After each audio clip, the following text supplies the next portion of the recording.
Walk with me. So when was the last time you took a bath? Yeah, a bath, like, turned on the water, perfect temperature, got in the tub, just sat there. I did it the other day for the first time in a long time. I found myself at home alone, which never happens, especially when you got, a 4-year-old, almost 7-year-old in the house. And it just felt quiet, still, peaceful, and have the privilege of having a pretty awesome bathtub that overlooks a great view. And I just found myself saying, I just want to take a bath. Turned on the water, turned off the lights, turned on some spa music. Yeah, I did all of this for real. Just for myself. Don't go there. Don't go there. And even lit some candles. Put my phone away from me. It was late at night and just sat. Kind of an amazing meditative state. Not the point of today's conversation, but I do recommend taking advantage of it. It's just an easy way within something we all have just to create not even a disconnection, but maybe even a reconnection. But I'm telling the story because I lit the candle. And when I was done, how many of you guys have ever had a lit candle, a flame flickering?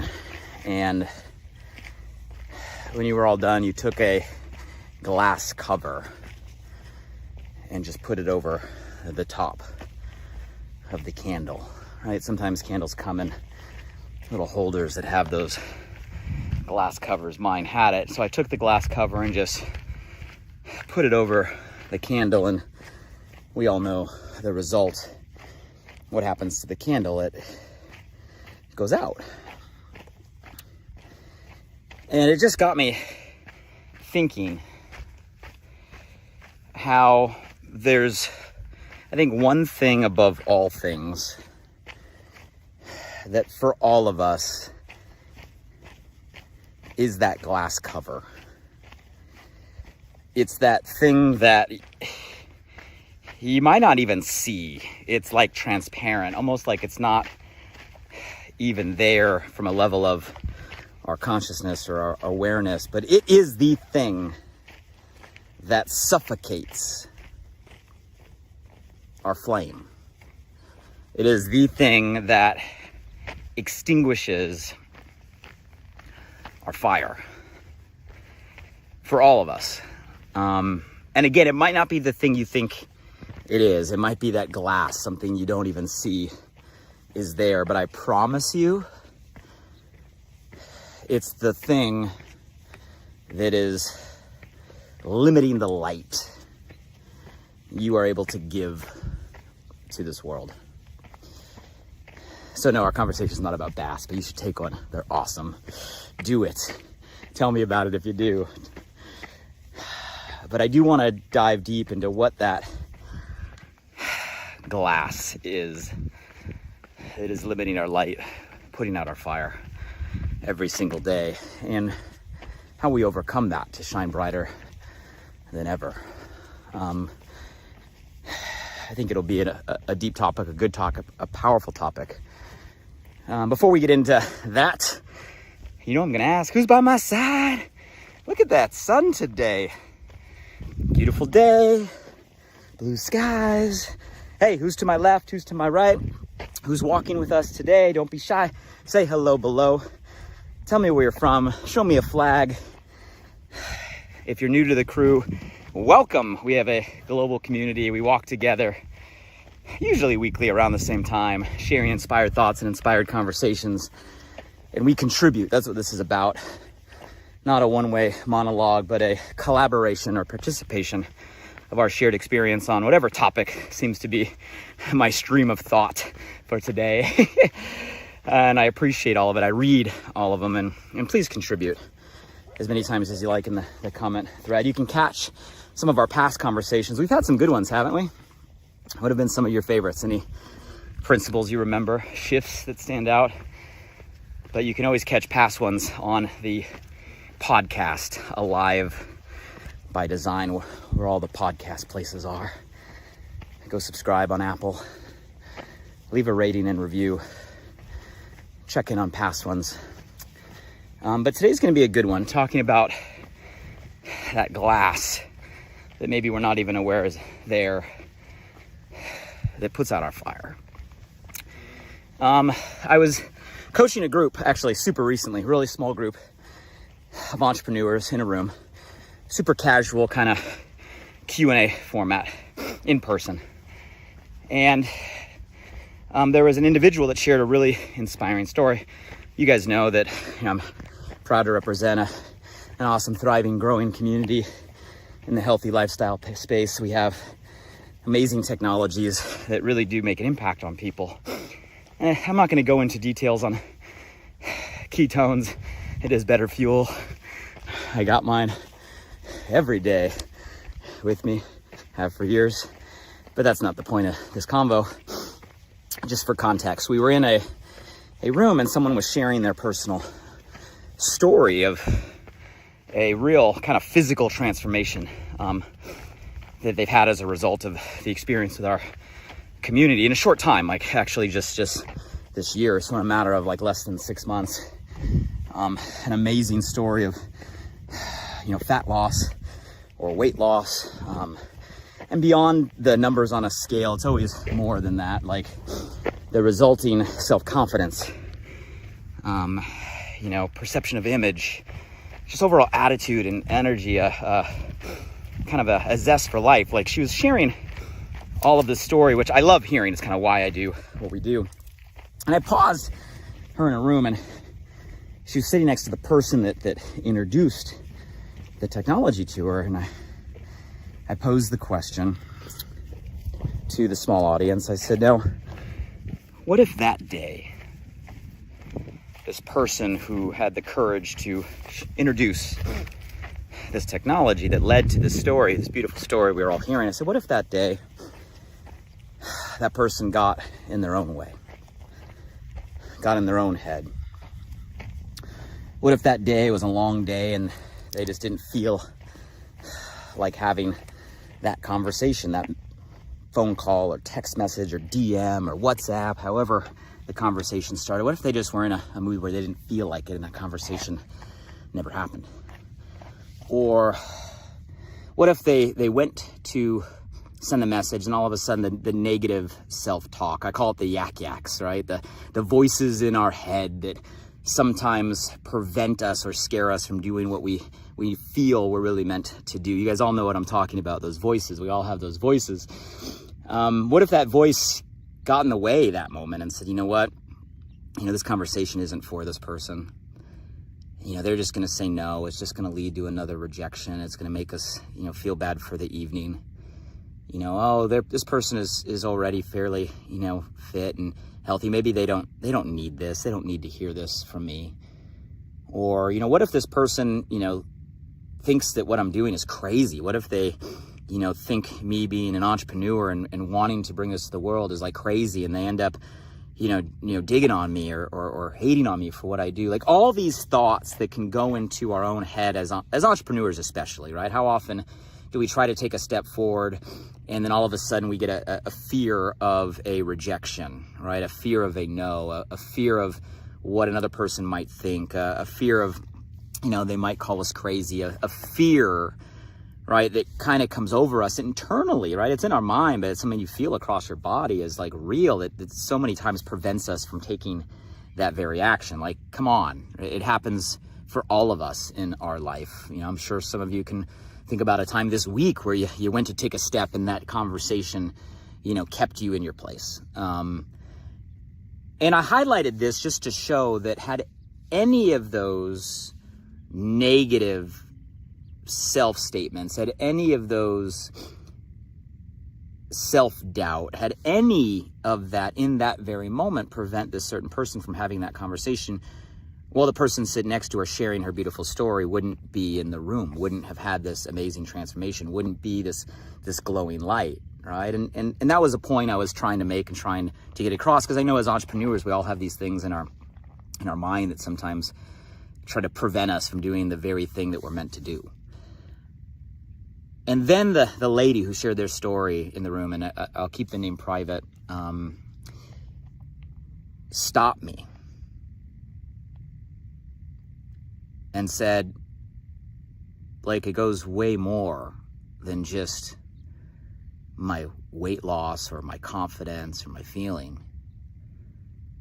She's like, if I hadn't had that conversation, I wouldn't be here right now.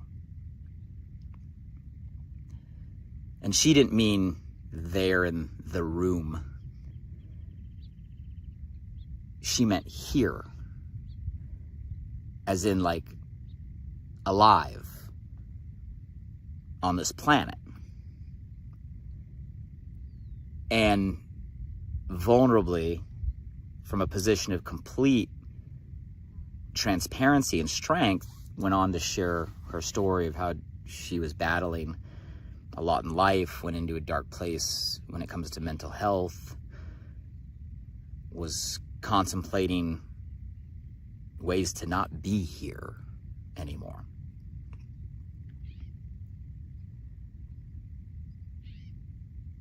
And the whole room just went silent. The hairs on my arms and my body started standing up.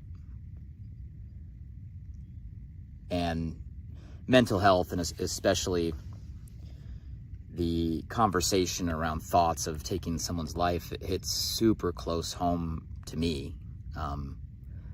I've had very, very close family members that have not just battled it, have gone to that very edge.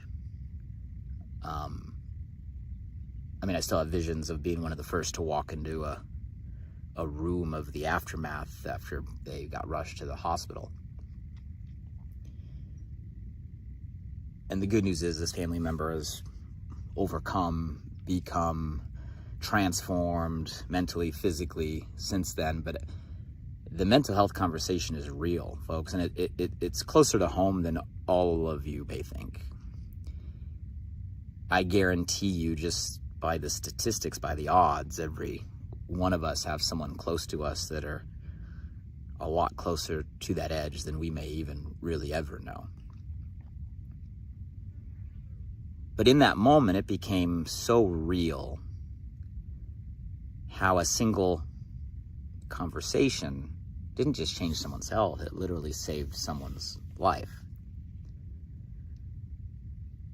And then the realization of the what if. What if our own doubt, our own negative self-talk, our own justification or rationalization of why not had prevented us in that moment from making that step? So what's the glass that puts out our fire? What's that lid that extinguishes our flame? What's that thing that dims our light for all of us? Our own insecurity. Our own insecurity is the very lid on our flame. You guys, because in that one word, insecurity, I can summarize all that negative self-talk, all those what-if scenarios, all those if they say no, if they call me crazy, what if it's not for me, what if this doesn't work, what if they are right, what if, in one word, isn't that our own insecurity? The very thing that keeps us from taking those steps forward. And if you peel back that insecurity of really coming from a fear of what people may think of us, that insecurity, and then one more step beyond what people might think of us, at the end of the day, the only reason we have that insecurity is deep down we're insecure that we're not enough. Because if we were secure in we are enough, we would care less about what other people think. If we were secure in who we are and why we're doing what we do and the intentions behind our actions, we would care a lot less about another person's response based on their perspective, right? If we were secure in who we are and the mission that we're on, we would take steps forward with a congruence and an alignment and a passion, regardless of a potential fear. Guys, the giant irony is it's our own insecurity, a fear around, that actually prevents the flame that we have from burning as bright as we can. And it's applicable to every scenario beyond just obviously the story that I just shared, right? How many of us, and I'll go the other direction, I've been privileged of working with some amazing entrepreneurs, right? Some amazing leaders.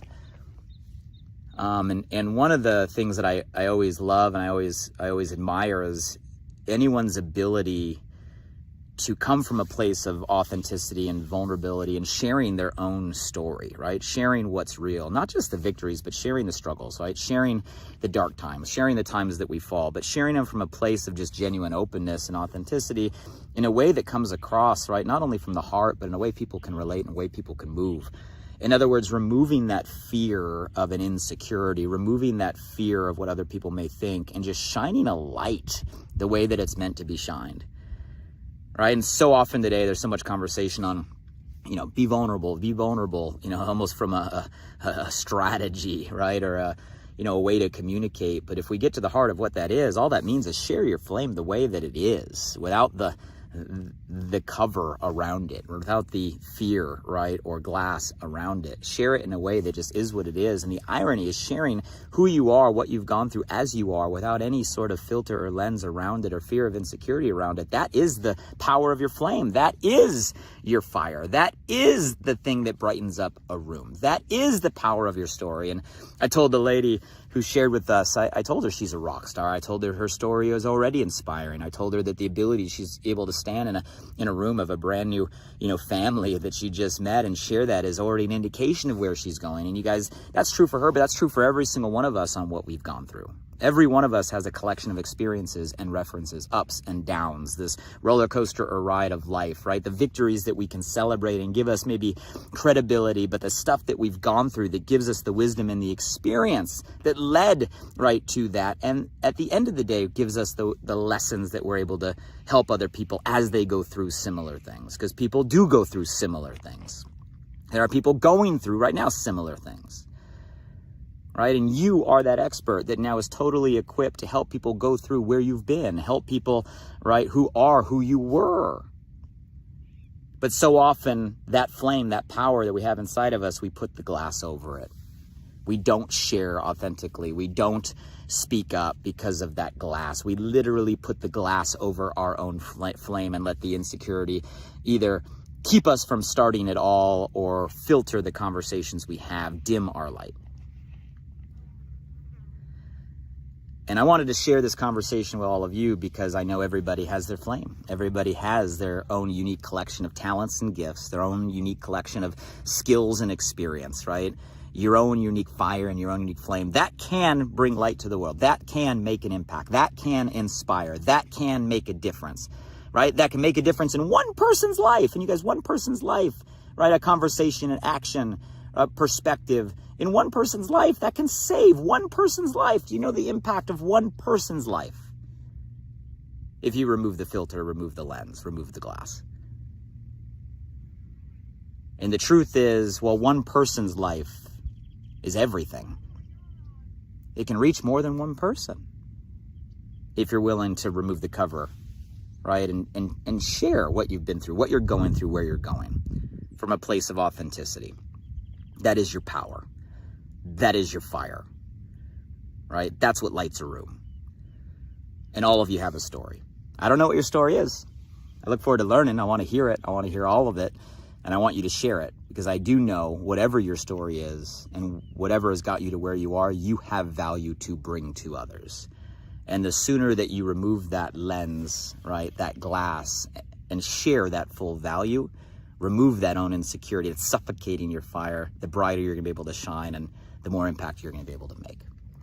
You guys, I think that's the secret. And I think that's the movement, I think, is going the right direction. I think the conversation today around mental health, the making it okay not to be okay, the uprising of vulnerability, because none of that stuff was even socially accepted, right, a decade ago. And now this is shifting to mainstream conversation. I think it's a beautiful outcome of the season we've all been through. But we're all still battling references. We're all still battling years of putting that glass over that flame. And I think all of us can hopefully raise our level of awareness and consciousness through conversations like this to remove that glass in every way and share as bright as we can. At least that's my hope.